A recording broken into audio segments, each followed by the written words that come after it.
Kumusta po? Narito po ulit ang update natin para sa lagay ng ating panahon. Ngayong hapon po ng September 29, 2025.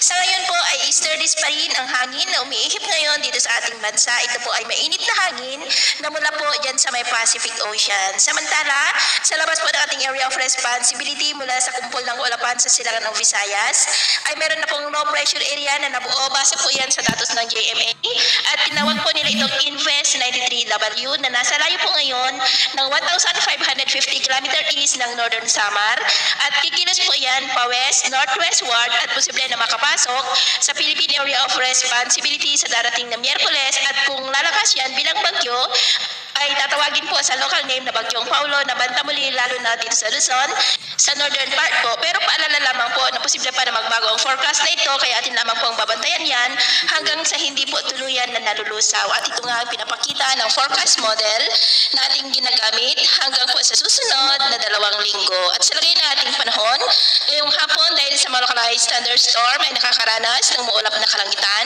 with isolated rains. Ang ilang bahagi po ng Ilocos Region, Cordillera, Cagayan Valley, kanluran ng Central Luzon, Calabarzon, Bicol Region, Mimaropa, Panay Island, Negros, northern part ng Leyte, Northern Samar at malaking bahagi po ng Mindanao.